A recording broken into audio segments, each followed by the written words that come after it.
Paglabas ko po, tsaka lumabas to si Bernardo. Sinampal niya yung manugang ko, tsaka yung anak ko eh. Anak kong babaeng tomboy eh. Yung manugang nyo, Tapos pinaguntog ko kami. pinaguntog. Naguntog kami niyan eh. Ikaw, Julius, binitbit ka at binanatan ka raw? Opo. Ano ibig sabihin ng binanatan, sir? Pinagsasampal po ako. Tapos tinadyakan po ako. Sampal, tadyak. Mahilig pala manampal mga tong lalaking to. Opo. Puro sampal kasi yung ate mo, sinampal niya tapos ikaw sampal. Opo. Siguro pag sampalan, ito yung magaling, Mr. Chair. Dapat sampal king ang tawag dito kay Bernardo. Ito nga masakit, Mr. Chair eh. Yung biktima, ang makukulong pa ng 10 oras. Kaya nyo nagawa dito kasi alam nyo, walang kakayang lumaban. Pobre. Ang masaklap, pinasok nyo na nga, ginawa nyo na po ng illegal, dinayolate nyo ng kanyang karapatan, at ngayon, kasampang pa ng kaso, ang kapal na mukha mo. Ang kapal na mukha mo, hinayupak ka. I would like to hold him in contempt at gusto ko siya makulong sa baba, Mr. Chair. At nandito sir si Lieutenant Bernardo, the Chief Intel ng Pandi, na yun yung Sige. nasugatan doon sa Upo kayo doon. um, Lieutenant promotion. Bernardo. Sige, upo ka dyan. Sino pa kasama mo? Sa operasyon na yun? Walang officer, dito. Upo ka. Patulungan yung PD nyo sumagot sa mga tanong dahil the PD is only relying on your report. So kayo ang nasa ground. So kayo ngayon sumagot kung anong nangyari doon. So, Yes, kasama ka ba sa operation? Mr. Chair, Your Honor, actually, sir, we were advised by our counsel. Since the case is pending under trial, and actually po kami po ang complainant laban sa kanila, nakapiyansa No, po just sila. answer it, sir. Kasama ka ba? Sir, I opt to invoke my right against self-incrimination. Pero nung in-interview kita sa Wanted sa radyo, napaamin kita na kasama kayo. Sir, under trial na po yung sinampa namin kaso laban sa kanila. Ito nga masakit, Mr. Chair eh. Yung biktima, ang makukulong pa ng 10 oras. Sana ma. Ang kapal na mukha mo. Ang kapal na mukha mo. Biniktima nyo na nga, bibiktima nyo pa sa pamagitan, ipakukulong nyo. Sasampahan nyo ng kaso. Unang-una, illegal entry. Tapos pangalawa, Mr. Chair, kukwento ko na, nakabonet mga hinayupak na to. At sabi pa ng kanilang hepe, nung makausap ko, sabi ko, bakit nakabonet yung mga pulis nyo? Alam mo, sabi niya, kasi mainit dito sa Bulacan eh. Pati ako nga, nagbobonet ako eh. Recorded yan. Sinabi ng stupidong hepe ninyo. You cannot deny anymore. Kahit na nasa korte to, kasi recorded yan eh. Kaya ro kayo nakabonet, kasi pinapayagan ng hepe ninyo na magbonet kayo sa operation dahil mainit daw. Imagine that kind of excuse, Mr. Chair. Ikaw po, dating Andito ang PNP hipe? chief. Andito ang hipe? Oh. Upo Sir, ka. kasama dito sir yung honor. Upo ka dito. Ito masakit, Mr. Chair eh. Biniktima na nga, nabugbog na nga, nakulong pa, at ipakukulong. Kasi Mr. Chair, sabihin ko yung what transpired after that. So, nagkaroon ng commotion because nabulaga yung may-ari ng bahay. Sino kayo at wala kayong hawak na dokumento and all. At nakabonet kayo. So, pumalag, natural, Mr. Chair, kahit na ikaw, baka ito akyat bahay. So, dinampot po, sino dinampot dito? Si Mr. Vicente, at dinala po sa kulungan dahil resisting arrest daw or dahil anong tawag noon, yung direct assault or something. Direct assault. Kinulong po siya. Ngayon, binisita po siya yung anak niya, si Mr. Vicente. Karapatan niya bisitahin yung kanyang tatay. Pagdating po doon sa kulungan, pati itong si Mr. Julius Vicente, kinulong din ng mga hinayupak. Son of a bitch. For what reason? Bakit nyo kinulong yung nagbisita? Sino nagkulong nun?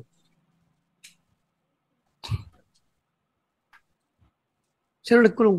Inaresto po namin sila at may probable cause po yung pagkaka-aresto namin. Actually po sir, undergoing po yung trial. Lakasan mo boses mo. Huwag kang mahiya kung totoo yung sinasabi mo. Lakasan mo yung sinasabi mo. Your Honor, isang legitimate police operation po yung nangyari. Inaresto po namin sila at ongoing po yung trial para po sa kaso na isinampa namin. How can you say it's a legitimate operation? Number one, you were not wearing proper uniform and you were wearing bonnet. natural yung tao na pinasok nyo dahil wrong information binigay sa inyo at wrong house at wala kayong dalang search warrant in the first place, dapat hindi nyo pinasok yon. Illegal entry yon. Number 2, wala kayong body camera. Number 3, hindi nyo sinabi kung sino ang purpose na pagpunta nyo doon. Number 4, nanampal kayo. Natural, papalag yung sinampal ninyo. Gawin mo sa bahay ko yan. God forbids. Hindi nyo kayang gawin yan sa mga taong alam nyo papalag at may kakayang pumalag. Ginagawa nyo kasi mga pobre. Gawin nyo kayo sa bahay ni Senator Bato de la Rosa yan. Pasukin yung bahay ni Senator Bato, tapos sabihin nyo, search warrant para kay Juan de la Cruz. Baka niratat kayo ni Senator Bato. Gets mo? Kaya nyo nagawa dito kasi alam nyo, walang kakayang lumaban. Pobre. Ang masaklap, pinasok nyo na nga, ginawa nyo na po ng illegal, violate nyo ng kanyang karapatan, at ngayon, kasampang pa ng kaso, ang kapal na mukha mo. Ang kapal na mukha mo, hinayupak ka.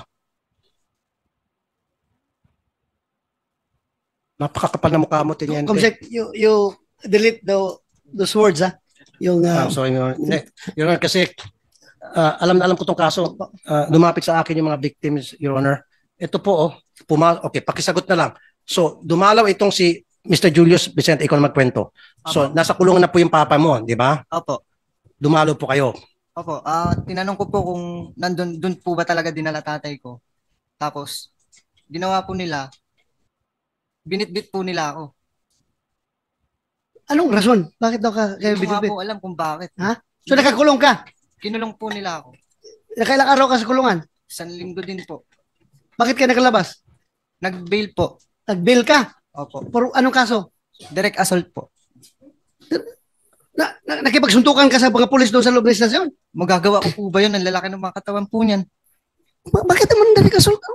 Kaya Mr. Chair, mapapamura kay. Pumunta lang itong pobre para hanapin yung kanyang tatay kung nandun nakakulong. Of course, pwede ba siya mag-direct assault? Istasyon ng pulis yun? And then, kinulong siya, kinasuhan ng direct assault. Sino nagkulong sa'yo? Si Yung Bernardo kalbo. po. Ay, yung walang buhok. Dinadamay mo pa ako dito, Mr. Kuan, ha? Bernardo. Ito ha, this is investigation in aid of legislation. Kahit na ongoing na yung kaso nyo sa korte, lahat ng tatanong dito sa inyo para dito sa kaso na ito, in aid of legislation, kung hindi naman incriminating sa'yo, you can answer the question. To give clarity, para sabihin ng tao na wala ka tinatago. Nakakaya naman, naka-uniforme ka, tapos puro ka lang dyan na invoke my right to against self-incrimination. Tapos ang tanong naman is, hindi naman makaka-incriminate sa'yo. Ito yung mga factual questions kung leading to that incident. Yun lang naman Yes, ang Your matanong Honor, dito. sir. Hindi ka naman didiin dito. So, sagutin mo lang kung Your- anong... Your Honor, allegation po nila yun. Yung pagkaka-aresto po sa kanila sa site, yun po ang nasa affidavit at yun po ang tunay na nangyari. Hindi, ganito. Pinabit na naman ang Opo, sir. basihan mo sa pinabit. Yung, mamaya na yan. Tanungin lang muna kita dito. Wala akong pakialam doon sa ama. Ha? Yung anak na pumunta sa estasyon, bakit nyo kinulong? Wala pong katotohanan yun, Honor. Sa site po sila na-aresto. Saan? Sa site po, malapit po doon sa pinangyarihan ng assault nila sa akin. Pati itong anak na bumisita sa Yes, estasyon? Your Honor. Oh, so doon ka daw sa set na Hindi po, Your Honor. Kita naman po sa CCTV po yun. may CCTV kayo? Opo, Na hindi ka hinuli doon sa Opo, site? hindi po, siya lang po. Siya lang. Tatay ko lang po yung hinuli nila. Mr. Chair, i-contempt natin to. Kung mapakita natin sa CCTV, na hindi ka sa site. CCTV. Tingnan mo natin. Para makita sa CCTV, I want to put this guy in contempt. Saan yung CCTV? Can we show the CCTV? Meron. Sa TV po. Cellphone. Mr. Julius, ayan, meron ka? Pakibigay. Kasi kung merong video na ikaw ay hinuli, hindi doon sa site, wala na sinasabi ni Mr. Bernardo, I would like to hold him in contempt at gusto ko siya makulong sa baba, Mr. Chair. Yes, but before I Yung roll video on muna. your motion, I would like Yes. to Yes, Mr. Chair. watch the video. Saan galing ang video mo, Julius? Sa kapitbahay po namin na naka-direct yung po sa bahay namin yung CCTV po. Okay. Thank you. Sir Julius, yung video na ikaw ay hinuli hindi doon sa site kundi outside, away from the site.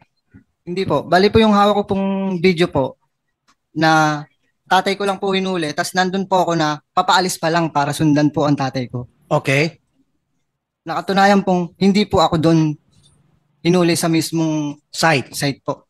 Okay, so Tingnan natin yung video.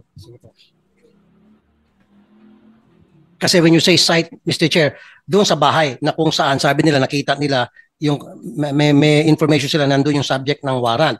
Yun yung site. So, tingnan natin po yung video. While we're checking.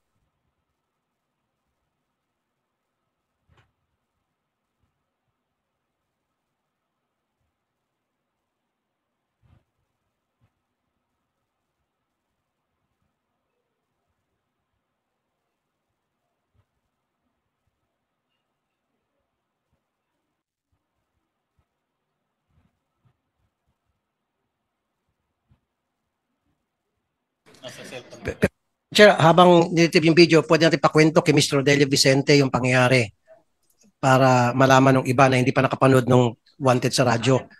Pwede yung pakikwento, Sir Vicente, yung pangyayari. Yes, Chairman. Ako nga pala si Rodelio Vicente. Nung araw pong yun, nung pumunta po sila ron, nanonood po ako ng TV, balita, hapon. Ngayon, may nadidinig po akong nag-uusap dito sa may kusina ko na si Bernardo, kausap yung anak kong lalaki na nagluluto. Ngayon po, abang nagluluto yung anak ko, abang nag-uusap po sila, yung informer niya po pala, umaakit na sa may bintana. Yung bintana namin sa may gilid. Ngayon po, siguro, hindi siya makapasok dahil akala niya, kortina lang, pala, sarado pala yung loob. Lumabas po siya, pumasok po siya sa loob. Hindi ko alam na siya yung pumasok sa taas namin. Ngayon, yung manugang ko po nasa taas, sinigawan siya, yung sinigawan yung informer niya. Kaya nagulat ako, ba't may sigaw sa taas? Nung bumaba yung informer, sabi ko, oy, bakit nandiyan ka sa loob? Sino ka, baka ako? Paglabas ko po, tsaka lumabas to si Bernardo. Sabi ko, sir, bakit, sir? Hindi ko po pa alam na pulis sila. Sabi nila, mga pulis kami. Ba't nyo pinatakas yung hinahanap nila? Pero sir, nakasibilyan sila, no? Opo. At nakabonet. Opo, nakaganon po sila ng ano. Yes, sir. Nakasaklop po sila. Kaya lumabas po ako. Doon na po kami nagkaroon ng kuwanan, harangan. Ng emosyon. Hinarang mo. Hindi po, kinakausap ko po sa labas. Wala pong sila yung nangaharas talaga. Pero Gusto yung hinahanap nila na suspect nandun sa loob ng bahay mo, wala po, hindi po namin kilala yun eh. hindi nyo kilala. Hindi po namin kilala. Wala doon sa loob. Opo. Kami lang po nung nandoon, yung anak ko nga lang po, tsaka yung mga apo ko. Okay. Tsaka yung hinahanap po nila, hindi po namin kilala yun eh. Kahit mga kapitbahay nga namin, hindi ko kilala yun eh. Tapos po, So, ilan sila? Dalawa lang siya? sila Sila? po, bali, tatlo po sila, tsaka dalawang informer. Yung informer sa civilian. Opo. Kilala mo yun? Hindi ko po kilala yun eh. Pero namumukhaan ko po. Yeah, thank you. Okay, pagkatapos po, so nagkaroon ng komosyon. Opo, nagkaroon na ng umusyon na dahil Sino pong nauna na naging physical? sila po, kasi gusto nilang pumasok uli sa loob eh. Hindi ko na nga po pinayagan dahil kalalabas lang po nila eh. Pumasok na sila. Opo, kausap niya na Ngayon, po yung anak kalalabas ko lang eh. nila, gusto pumasok ulit. Opo. Bakit gusto pumasok ulit? Galing na sila sa loob. Pinatakbo ko raw po yung yung hinahanap nila. Wala naman tatakbuhan sa loob kundi sa terrace lang. Okay. Nasa labas yung mga pulis niya. Kaya nung hinarang niyo po, anong ginawa? Inano niya po ako, tinutulak niya po ako hanggang sa nakaano po kami sa gilid na nakatutok yung CCTV. Doon niya po ako pinadapa na ginano niya ako eh. Ginaganan kanya po. Opo, tapos yung manugang ko, hinarang siya, inaawat ako ng manugang ko, sinampal niya yung manugang ko tsaka yung anak ko eh. Anak kong babaeng tomboy eh. Yung manugang nyo, Tapos Lala. pinag-untugo kami. pinaguntog. Naguntog kami niyan eh. Yung manugang ko. Manugang mo, pati ikaw, pinaguntog yung ulo. Ganun kami. Tapos nanampal pa ng Ng anak kong tomboy. pagkatapos po. Talagang silaktan kami. Tapos nung napasok ako dito sa may gilid naman na hindi natapat ng doon naman ako pinusasan. Pagka po Sa anong ko, kasalanan daw po nung pinusasan kayo? Wala ho ba siyang binasa sa iyo na Miranda rights na may karapatan wala ka po, wala. manahimik, et Doon cetera? na lang Wala. po sa munisipyo na lang po. Basta't pinusasan ka, walang Opo, sabi-sabi. Wala. Matapos kayo pusasan, ano pong sabi sa inyo? Dinala niya na ako sa may munisipyo. Pagdating sa munisipyo, ano pong nangyari? Hindi sinabi sa inyo kung bakit Wala ka wala pa po siya sinasabi. Basta sabi nila, ano lang, yung kakasuhan na lang daw nila kami. Hindi sinabi sa inyo kung anong kaso, bakit ka nandun sa munisipyo? Presinto? Direct asol nga daw po na paglaban sa kanila tinadyakan ko raw po sila Tinadya ka Tingnan nyo naman yung katawan nila sa katawan namin mag-ama. Kung lalaban kami sa kanila at saka lalaban So, kami. kasama po si Corporal Joel Dicen. Opo, sila tatlo po. At saka si Bernardo. So ito dalawang malalaking katawan. Opo. Bali tatlo po sila. Ganon din, puro malaking katawan. So tapos kinasuhan ka ng direct assault. Direct assault. Okay, ilang araw po kayo nakulong? 1 linggo rin po, mahigit. Mga 1 linggo isang araw. Nagpiyansa kayo. If I remember, Mr. Chair, pinalitan ko yung piyansa nila. Ako po, kasi yung nagpiyansa sila, gumasto sila. So yung pampiyansa nila, ako po yung nag-abono. Mr. Rodelio, so pakikwento na po. So habang nakakulong, yung tatay nyo, kayo po ay pumunta saan yung anak? Naghanap pa. So, sige, Mr. Rodelio, sir, nasa loob ka ng kulungan. Opo. Doon ka ba dinalaw ng iyong anak? Hindi po, nakaupo pa po ako. Sabay po kami pinasok Saan po kayo nakaupo? Sa may desk po. Ito po yung pinaka-information, dito lang po sa gilid. So pinuntahan ka ng anak mo. Opo. Pagkapasok po ng anak ko, binuhat po nila 4 po yata silang bumuhat o 3. Sino-sino pinagbuhat sa'yo? Yung anak ko po binuhat nila Sila yung bumuhat So, doon sa istasyon, hindi na doon sa bahay Hindi po, ninyo. Hindi po. So pumunta yung anak mo doon para, Tingnan ako kung saan ako dinala.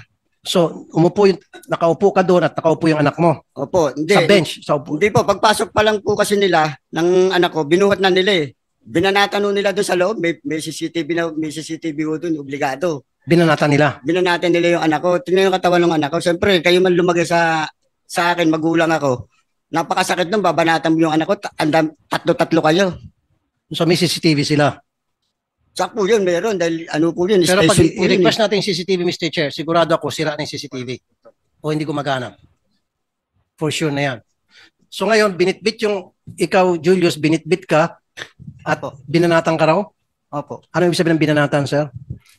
Pinagsasampal po ako. Tapos tinadyakan po ako. Sampal, tadyak. Mahilig pala manampal mga tong lalaking to. Opo. Puro sampal kasi yung ate mo, sinampal niya tapos ikaw sampal. Opo. Siguro pagdating sa sampalan, ito yung magaling, Mr. Chair. Dapat sampal king ang tawag dito kay Bernardo.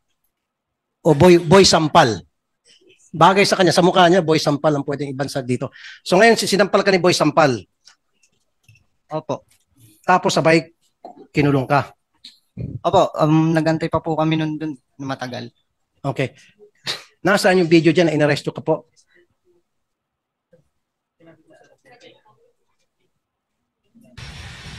Okay.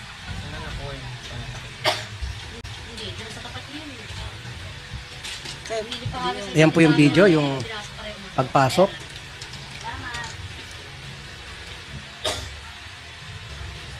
Okay, pasok. Nakatin niya yun eh.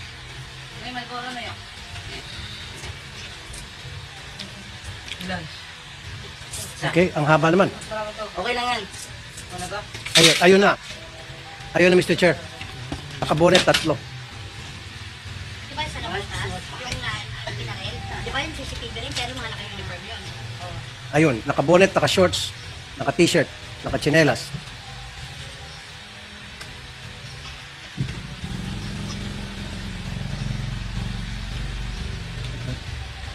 Habang pinapanood natin yung video, Mr. Chair, bakit kayo nag-bonnet? Ba't di ka nag-uniform?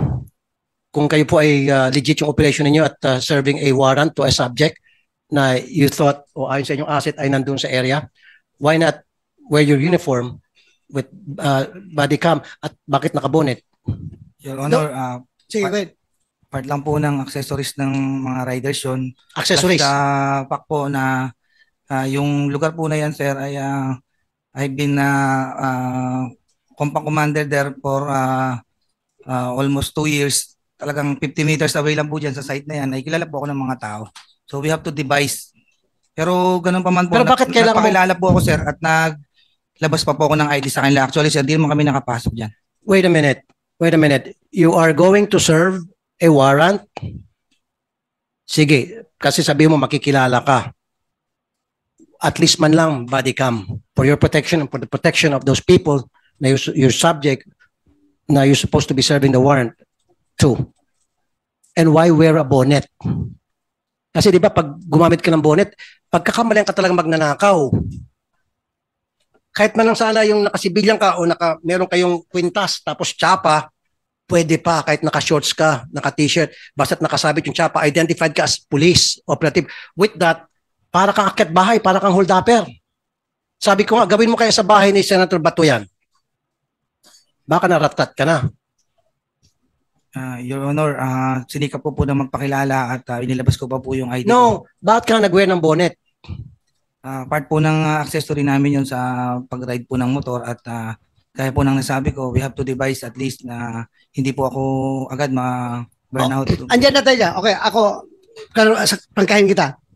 Ikaw being member of the intelligence unit ng inyong stasyon, you're authorized naman to wear civilian, di ba? Pag intelligence ka. At yung operations ninyo, kung medyo alanganin ka na masunog ka kagad, okay lang yun, nakabunit ka. Pero ang hindi okay doon, yung pag-aresto ninyo, dapat may kasama ka na naka-uniform. Uniform personnel para magpakilala na police kami. This is a legitimate operation. Hindi yung kayo-kayo lang nakabunit para kayo matulisan doon. Your Honor. Matagal ako sa intelligence unit. Ginagawa namin yan, nagbubunit kami para hindi masunog ang mukha, hindi makilala, nakasibilyan. Pero, pag effect ng arrest, andyan na yung uniform personnel para makita na police talaga ito, police operation. May kasama kayo na uniforme? Wala. Yes, sir.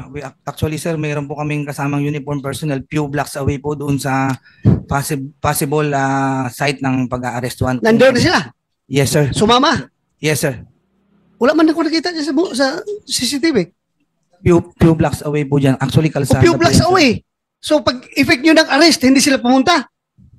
Ilan po nagkaroon kasi po, ilang minuto lang po yung nangyari na nagkaroon na po ng commotion. Mr. Chair, few blocks away is the police station. Ibig sabihin, nandun sa police station. Kaya nga. No, sir. Dyan po sa mismong Residence 3.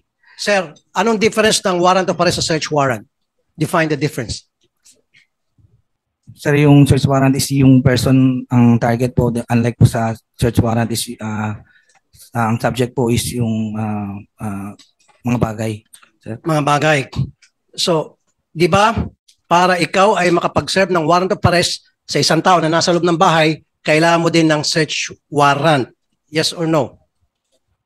No, sir. Actually, pwede po namin i-serve yung warrant of arrest. Ano man po ang location niya at nasaan man po siya, sir. Sandali, nasaan dito yung Napolcom? Napolcom, makinig kayo, sir, ha? Sabi, pinadefine ko sa kanya ang difference ng search warrant sa warrant. Sabi niya, yung warrant is for a subject, a person. Yung search for a thing. Okay ako doon. Now, sabi ko, pag ikaw ay mag-serve ng warrant sa isang tao na nasa loob ng bahay, dapat ba kailangan mo ng search warrant? Sabi niya, no. Napolcom, ano po opinion nyo? Your Honor, maraming po salamat. Kung hindi naman po magse-search sa loob ng bahay at hahanapin lang yung taong kinakaukulan na nakalagay naman doon sa warrant of arrest, hindi na po. At hindi na po kailangan ng search warrant? Hindi na po kailangan pansamantala na wala naman pong hanapin sa loob. Yung warrant of arrest lang po ng taong kinakaukulan. So, ibig sabihin, anybody can enter the house of anybody kung sa tingin nila nandoon yung kanilang target. That is very dangerous, Attorney Bernardo. So, ibig sabihin, lahat ng pulis natin, basta't meron siyang hawak na warrant of arrest, pwede niya pasukin kahit na kaninong bahay, kahit na bahay mo. Kasi tulad ng sinabi nito, meron kami information na itong subject namin ay sa bahay ni Attorney Bernardo, pwede ka nang pasukin. Without the probable cause. Yung sinasabi mo, kung meron kang probable cause, kung nakita ng dalawang mata mo, o kung nakita mo dyan sa bintana na nagpapaypay, nakabukas ang bintana, then there's that probable cause. Pero kung wala kang nakita, base lamang sa chismis na sabi ng asset, nandyan yung subject, kailan mo ng search warrant naman siguro, Attorney, sir? If I may quote, Your Honor, please. Yes, sir. Narito po sa Section 11 ng Rule 113.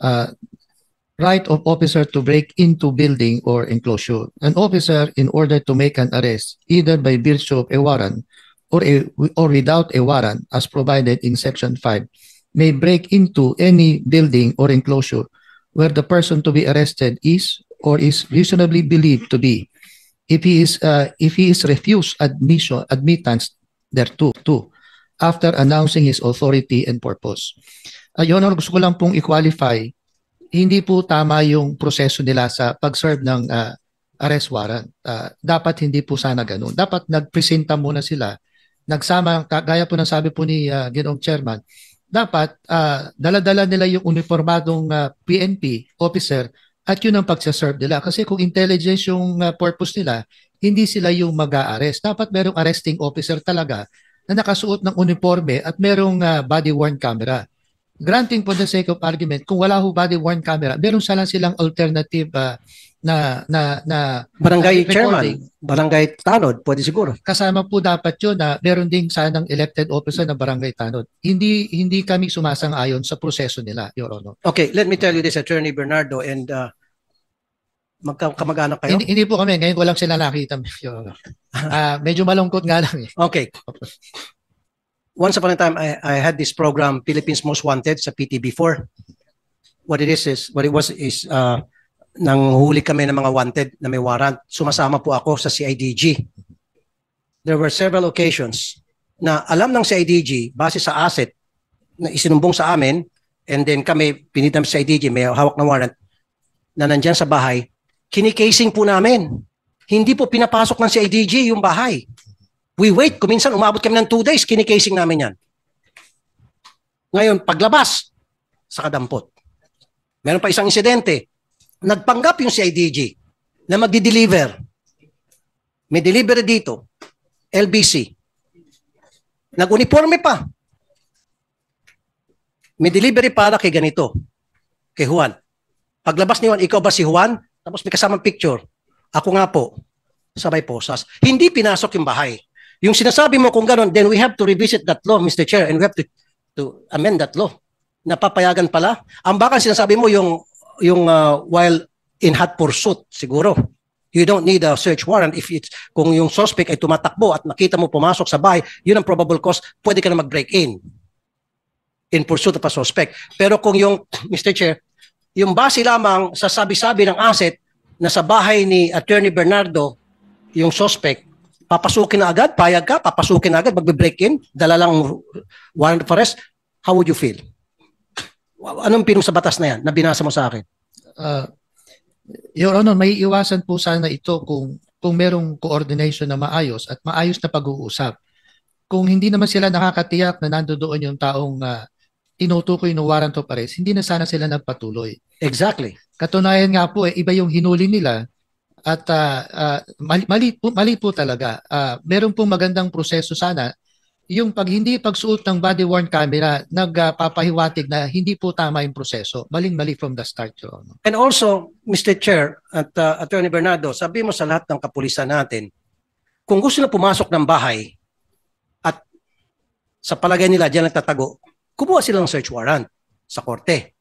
Mukhang hindi na kailangan, Senator Dolpo. Basta importante lang magkilala sila, na pulis sila, pakita lang warrant, may dala kaming warrant, we have reasonable ground to believe nandiyan sa loob yung suspect, papasok kami. Ang mali lang nito nila, pagpasok, ibang suspect, ginawa pa na istorya na nakipagsunto, lumaban, direct assault. So, ibang nangyari. Mr. Chair, why am I talking about this?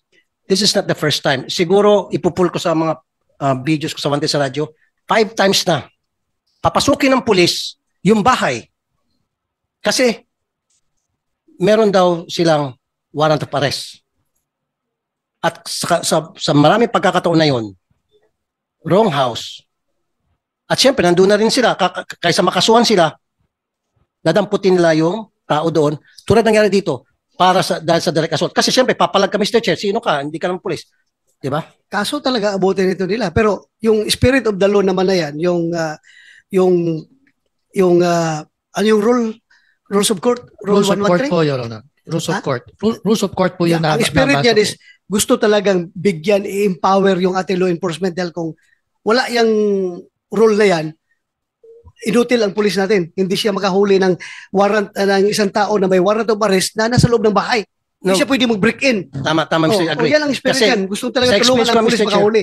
Doon sa Philippines Most Wanted, tulad sinabi ko kanina sa PTV for many years ago, kinikasing po namin yung bahay. For 2 days and 2 nights, kasama po ako, magkikasing kami. Nakaabang kami dyan. Nakasibilyang close yung sa ADG. After 2 days, lumabas yung suspect, saka dinampot. Tapos sabi ko, pangalawa, Mr. Chair, nagpanggap na delivery ng LBC. Magdi-deliver kay Juan. May deliver para kay Juan, kumatok. Nandiyan ba si Juan? Ano yan? Sabi nung kasambahay. Eto, may package. Lumabas si Juan, inaresto. Malinis. Yung diskarte, kung paano mag-diskarte na hindi natin mabayulit ang batas. Ito talaga sa kanila, mali na nga yung ginawa, dinagdagan pa ng mali. Kasi ibang tao ang kinulong. So, Attorney Bernardo, maling-mali yung proseso nila na they should not have done that. Sabi mo, dapat may police. Sabi nila, yung may kasamang uniform personnel. Yung uniform personnel, sabi niya, a few blocks away. Sabi niya, a few blocks away. Tama po ba yun? Mali po yun. Dapat kasama po. Dapat katukin muna at kausapin yung naninirahan sa loob ng bahay na kung saan tiyakin yung yung warrant of arrest na dapat tiyakin ko anong bahay kasi nakadescribe puro kung saan bahay huhulihin at yung pangalan ng tao. Kung natitiyak nila na nasa loob, kausapin muna at kasama dapat yung pulis na naka-uniformado at merong mahigpit yung kautusan kasi ng Supreme Court na dapat merong body-worn camera eh. Kung tama po yung proseso, yun, maaari silang paniwalaan. Pero sa una pa lang po, hindi tama eh. Yeah, you're raising your hand. Yeah, ano gusto mo sabihin? Sir, Your Honor, considering the fact po na armed and dangerous yung hinahanap po namin, talagang hindi na po kami makakalapit dyan ng may uniform personnel at mayroon na po kaming history na natakasan po kami nun. And for the information, sir, yung pong target of operation namin na yan ay nahuli na rin po. Dyan din po sa block po na yan, malapit po dyan. Nakakulong na po ngayon, sir. Yun nga. Naintindihan kita, gusto mo talagang mahuli yung tao na subject of the warrant of arrest. But in doing so, you don't have to violate protocols. You don't have to violate the law. Sinasabi sa ating rules of engagement, sa ating police operational procedure, na dapat may kasama kayong, when you effect the arrest, dapat meron kayong kasamang yung unipermadong police na mag-aresto. Kayo kasi intelligence kayo. You should be limiting yourself sa function you as intelligence, to gather intelligence, information. Doon lang kayo. Pero pag aresto, dapat ang arresting officer, kuan na, yung naka-uniforme na. So what kung hindi nyo nahuli? Basta wala lang kayong kaso. Di ba? Gustong-gusto nyo mahuli. Binayulit naman nyo yung batas. Binayulit yung police operational procedure. So mali yun. Intindihan ko kayo. As mga intel operative, gustong-gusto talaga nyo mahuli. Pero huwag naman to the extent, at the expense of violating the police operational procedure. Mali yun. Okay, Mr. Chair, 2 points lang. Ito ang binabasa kanina ni Napolcom Commissioner. Sabi dito, a police officer in order to make an arrest with or without warrant may break into a building or enclosure where the person to be arrested is or is reasonably believed to be in. Believed. So dito na abuso itong reasonably believed to be. Hindi clearly defined. So pwedeng sabihin all the time ng kahit na sinong police na abusado na I have reason to believe that he is there. So therefore, pwede kong pasukin yan yung bahay na yan kahit na wala akong search warrant para arrestuhin si Poncio Pilato. Kasi itong reasonably believe all he has to say is we have reason to believe. Pasok na dito sa Criminal Procedure Rule number 113 Section 11 na abuso po, Mr. Chair. Naabuso yan. So kung sila nag-abuso, mananagot sila. Ang siste ng abuso sila, mali yung procedure ng pagpasok nila tulad sabi ni Attorney Bernardo, ang nakulong pa, yung biktima. Adding insult to injury, pati yung anak ng biktima na dadalaw lang, pati yung kinulong. And pangatlo, ang nakakainit ng ulo, kinakasuhan itong mag-ama. Sila na nga nagagrabyado, sila pa ngayon ang may posibilidad na makukulong. Umani naman ito ng iba't ibang reaksyon mula sa ating mga netizens. Ayon kay Danny Agpalo, grabe talaga ang mga pulis na yan, sobra na ang pang-aabuso sa kapangyarihan. Pahayag naman ni Antonio Perez, di mo na talaga pwede pagkatiwalaan ng mga pulis ngayon, good job Senator Tulfo. At ito naman ang saloobin mula sa ating kababayan na si Jaggy de la Cruz, pakikontempt na po ang mga pulis na yan para maranasan din nila ang makulong, lifetime po sana Idol Tulfo. Mga kababayan, feel free to comment below para maglabas ng saloobin sa balitang ito.